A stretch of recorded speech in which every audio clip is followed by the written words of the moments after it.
Welcome back to my Bowers Inside Story LP. This LP is also coming out on GameAnyone.com, and in the last part, we got to Plaque Beach. Now we're doing the first of many mini-games. But first, a cutscene!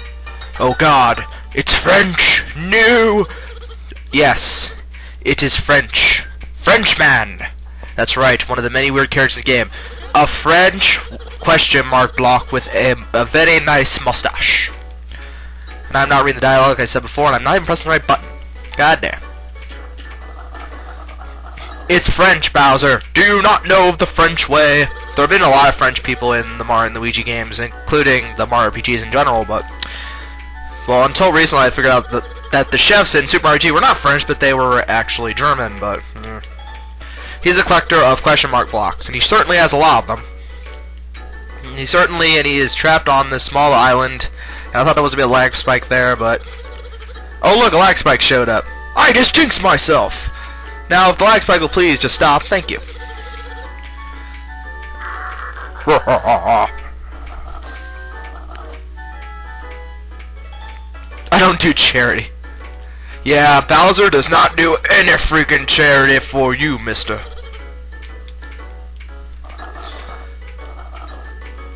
He has to yell Bowser. Don't you see he's on the other side of the island, on the other side of Plaque Beach?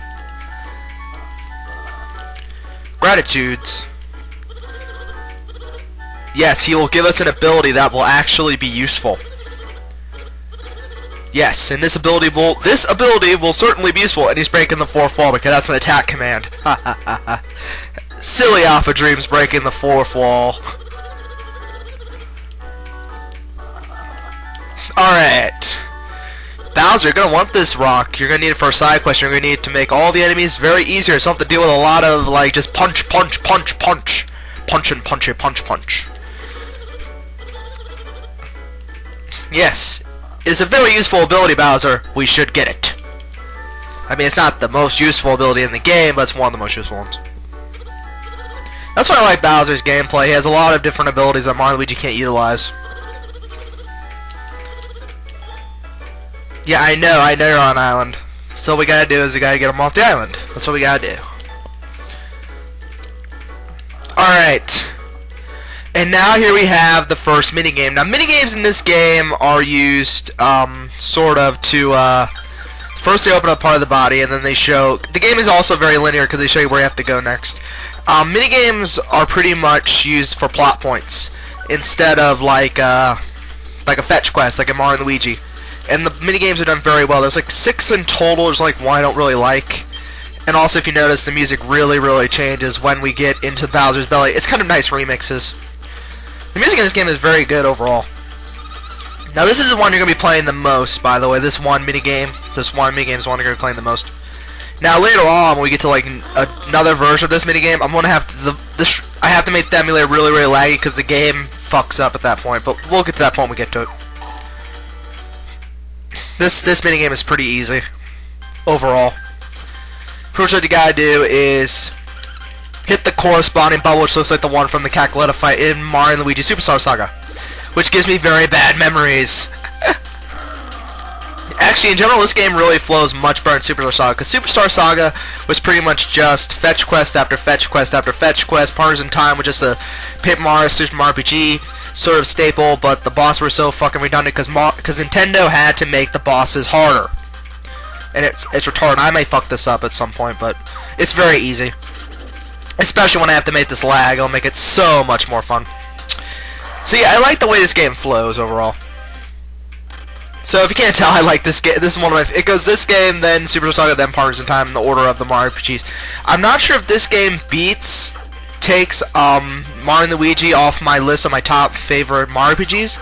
Not really sure about that, but it's up there with Paper Mario, Mario and Luigi, and of course the original Super Mario RPG. It's up there. I need to really update my list. But I know Partner in Time is really on the bottom. I mean, not saying the game was bad. I'm just saying that the game wasn't as good as it should have been. Now when you see the big ones like that, that means you finished the minigame. That's pretty much. And when we get to later ones, they'll take much longer. And there's one minigame in this game I think I mentioned that's very bad and is very bad.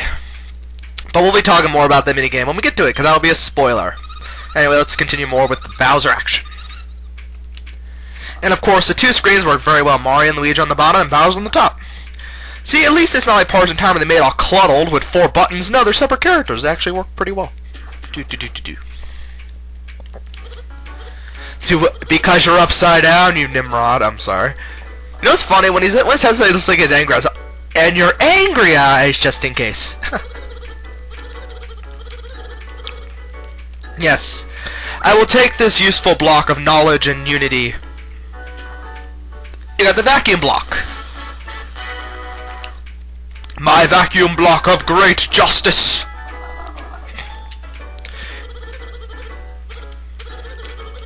It is not a normal block. It is so devious. The vacuum block allows Bowser to, well, why don't we just let the block man give us a tutorial? That's right. I am waiting for a tutorial because at least with Bowser, different people give him tutorials, unlike Starlove. It's time for tutorial, and this is also a boss in itself, even though it's not really one of those bosses that you can really lose. But it is technically a boss, but it's not the first official boss. Alright, now something I have to inform you guys is that if you do not use WinDS Pro, when we get to the part where we have to choose the weapon command, the game's gonna crash. When we get to this point, the game crashes. Whenever you see the thing flash, that means you gotta use it. Now this is how it works. You keep pressing X, and then you absorb and swallow an enemy. This is really useful for very small enemies. It makes enemies a lot easier and bosses much more manageable. And of course, Mario and Luigi get their turn.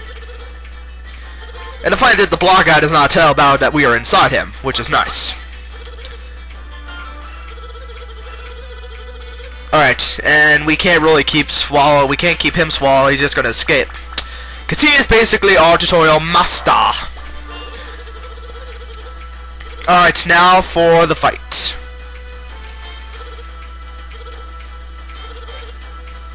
Yeah, see, you can absorb monsters and items and enemies that appear on top screen, which you'll see in certain bosses. You have to press the button fast. See, this ability is really, really useful. It makes Bowser's gameplay a lot, but he turns him into Kirby, basically. That's pretty much what it does. Turns him into Kirby. Oh, and retry clocks. Oh my god, I need to explain this. You know how most RPGs that, where you you have a save point for a boss? Well, this thing lets you retry on not only bosses, but on normal enemies, and it restarts the entire battle. The guys explain, but I'm just explaining it too. It's pretty much like the reset spell in Final Fantasy V. That's pretty much what it's like. The reset spell from Final Fantasy V. Yeah, there are only a limited number of retry clocks. I've only had to use maybe 2 retry clocks, and those are on 2 very difficult bosses. Oh wait, no, it was on a boss and maybe on a normal enemy because I got gang raped in my current run. That was the only time I ever had to use it. De Torres! Now we have to fight the guy. And look, a Mega Mushroom cameo! Oh my god! Oh, and I fucked that up really badly. And we can't suck him up like before, like I said before. We can't suck him up. Oh my god, another Mega Mushroom! I can't believe I'm fucking that up. I guess because I haven't fought this guy in a while. We just... Give me your coins, buddy! Give me your coins! Now, if you can't tell, the music sounds very similar to Chain of Memories. That's because the guy that did Kingdom Hearts also did this music. That's why it sounds very similar to the boss theme from Chain of Memories. That's the main reason why. That's the main reason why. Okay, let's just kick this guy's ass and end the video. Hey, thank you. Thank you very much. Thank you very much.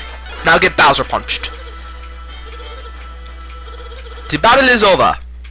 And with that, and also when Mario and Luigi go into the boss, or during a fight, they get experience too. It's a good way to get experience. And I'm gonna end this part here. To the next part, we're gonna continue more of Black Beach, and I show off using the vacuum ability on normal enemies, making the Pokies a lot easier. And we're also gonna level up Mario and Luigi, and maybe get to the boss. See you around, guys. Bye.